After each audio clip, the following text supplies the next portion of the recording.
Viime viikolla Suomen kustannusyhdistys julkaisi vuoden 2025 bestseller-listan, eli myydyimmät kirjat Suomessa eri kategorioissa. Ja koska mä oon suuri tilastojen ystävä ja mä oon suuri kirjojen ystävä, niin päätin tehdä tämmöisen videon, mihin mä otan joitakin nostoja noilta listoilta. En käy listoja kokonaan läpi, vaan muutama nosto sieltä. Ihan aluksi tuosta tämän raportin etusivulta tuollainen nosto, että siellä on nyt erikseen sanottu, että tietokirjoihin ei ole laskettu noita värityskirjoja tai muita tehtäväkirjoja. Ja tästä nyt iso peukku, koska mua hämää tosi paljon tulee Mitä Suomi lukee listoilla, kuukausilistoilla, että siellä on viime aikoina niin kun tietokirjojen puolella niin puolet listasta on näitä värityskirjoja, joita mun itse on hyvin hankala mieltä, että ne olisi niin kuin tietokirjojen joukkoon listattavia. Mutta joo, mennään ensin kaikkien formaattien listaa. Sieltä löytyy kärjestä, dekkaria, elämäkertaa ja nukahtamissatua.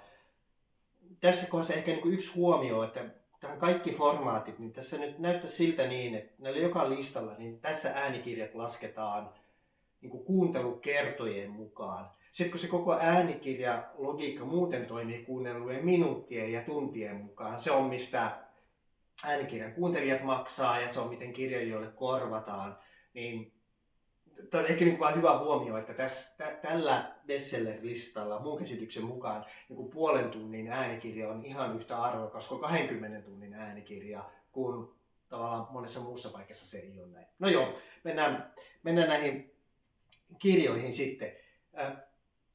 Ensin painetut kotimaiset kaunokirjat. Tämä on helppo ennustaa. Mä voin nyt jo ennustaa ensi vuodelle, mitkä siellä on kärjessä. Siellä on Ilkka Remes, jolta tehtaan takuulla ilmestyy joka syksy uusi jännäri, joka menee listojen kärkeen.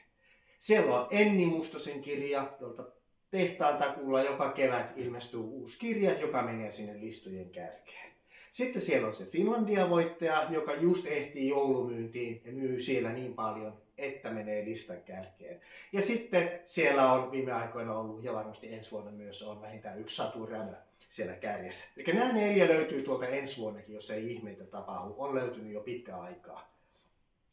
Ja sen lisäksi tältä listalta mä ehkä nostasin tuolta tuon hieno juttu, että Vinhan kirjakauppa on muuttunut myös kustantamaksi ja heidän ensimmäinen ikinä kustantamassa kirja, joka kertoo koulumaailman kommelluksista, niin nousi suoraan tänne painottujen kotimaisten bestseller-listalle. Hienoa Vinhaa. Sitten jos katsotaan painettua kotimaista lasten ja nuorten kirjallisuutta, no ensimmäinen huomio on se, että tämän listan otsikko voisi olla painottu kotimainen lastenkirjallisuus. Ei tälläkään kertaa ole yhteen nuorten kirjaa. Ne ei näiden suosittujen lasten kuvakirjojen ja muiden niin myyntimäärille millään pärjää. Ja se on sääli. Nuorten kirjat ei näilläkään listoilla saa näkyvyyttä. Ehkä sitten pari huomiota tältä listalta on se, että tässäkin on 7 kirjaa, joille ei ole kirjailijaa tai kirjoittajaa ollenkaan merkitty. Eli ne on ihan puhtaita kuvaa luukkukirjoja, jos on ehkä joitain sanoja, mutta ei tekstiä. Tärkeitä kirjoja, mutta jotenkin hassua, että ne nyt kamppailee niitä nuorten kirjoja vastaan. Ja sitten nostetaan täältä kuitenkin pienkustantama kummakustannus, jonka nämä tunnetaitokirjat on jatkuvasti roikkuu tällä lastenkirjojen listojen kärkipäässä. Hyvä kumma. Sitten katsotaan käännettyjä, lasten ja nuorten painettuja kirjoja, niin sieltä on nostona oikeastaan se, että tämä on näiden listojen ainut nuorten kirja, eli tämä Nälkäpeli, onko tämä nyt jatko-osa vai spin-offi vai mikä tämä onkaan, niin se nousi siellä lastenkirjojen sekaan tuolle listalle ainoa nuorten kirjana. Sitten kotimainen painettu tietokirjallisuus, sieltä halusin vain nostaa, pisti silmään, se on tämmöinen kirja kuin 52 Weeks of Scrap Yarn, käsityökirja, joka on siis englanninkielinen, sitä ei näytä olevan suomenkielistä versiota ollenkaan olemassakaan. Sen on pienen kustantama, sitä ei näytä olevan suurten kirjakauppaketjujen hyllyissä ollenkaan myynnissä. Silti se on korkealla tällä listalla, niin alkoi kiinnostaa, että mitkä on ne myyntikanavat. Ne voi olla näissä käsityökirjoissa ihan omat, mitä kautta niitä kirjoja menee. Niin kiinnostavaa, että olematta mukana näissä isoissa myyntikanavissa, niin silti tänne listalle pääsee. Hieno juttu. Hieno juttu on sitten myös se, että sarjakuville on ihan oma lista. Koska sarjakuvat on vähän niin kuin nuorten kirjat, että jos niille ei olisi tätä omaa listaa, niin ei ne näkyisi missään. Ja hienoa, että tämä on sarjakuville, voisiko tämä olla myös nuorten kirjoille. Sarjakuvissa tietysti kiinnittää huomiota, että siellä on kärjessä tämän vuoden yksi ilmiö, Tympeät tytöt, joka taisi tuon Tulenkantaja palkinnonkin voittaa. Sitten siellä on Fingerporit on varmasti sarjakuvalistoilla joka vuosi. Ja useita muita hienoja sarjakuvakirjoja. Hypätään äänikirjoihin. Kotimaisen kaunoäänikirjat. 10 kärjessä 9 dekkaria ja näiden dekkareiden puristuksessa 1 Maija Kajanto, eli Feel Good-kirjallisuutta.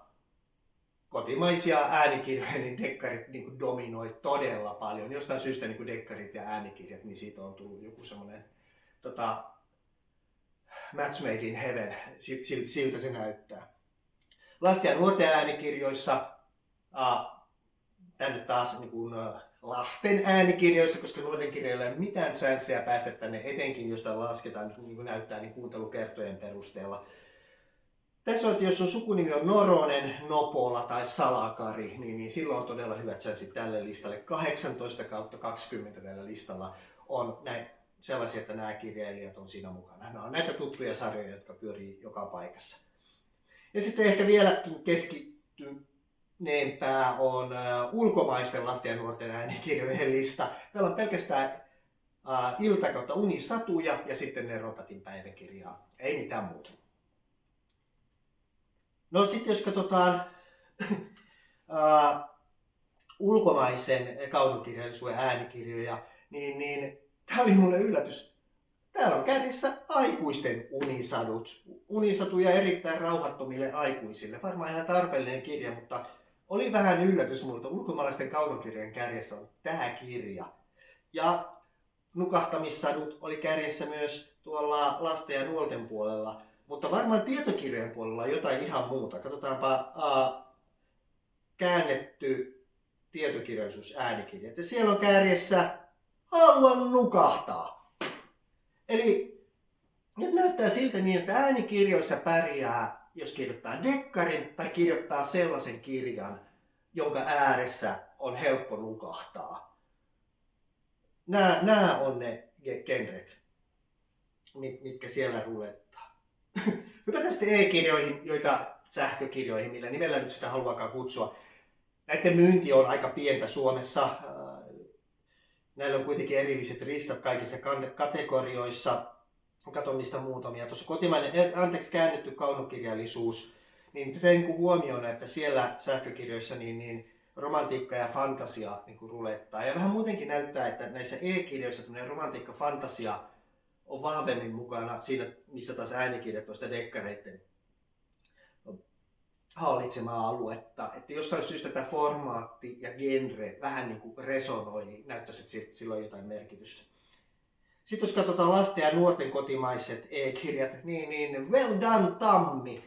Tammi hallitsee tätä kustantajana tätä aluetta 100-0, sieltä ei muille jää edes muurusia. Sitten ulkomainen eli käännetty lasten ja nuorten e-kirjat, siellä hallitsee Disney 11 kirjaa listalla. Ja täältä sitten semmoinen nosto, mikä mulla pisti tuossa silmään, että täällä on tämmöinen kirja kuin Liekkeen valtakunta, joka on mun käsityksen mukaan aikuisille suunnattua romantasiaa, kustantamo ja kirjakaupat kaikki listaa sen aikuisten kirjojen joukossa. Jostain ihmeen syystä sitten tähän vuosi bestseller-listalle se on laitettu tuonne lanujen sekaan. En tiedä miksi. No tuossa nopea katsaus sitten vielä toi e-kirjat, ulkomaiset tietokirjat. Niin täälläkin listalle pääsee hyvin pienellä myynnillä, eli 400. Eli täällä on näitä listoja monta, jossa hyvin pienellä myyntimäärällä pääsee listalle, niin edelleen miksi ne nuorten kirjat ei voi olla? Kyllä sieltä löytyy sama määrä nuorten kirjoja tolle myyntimäärälle ja saataisiin niille enemmän näkyvyyttä.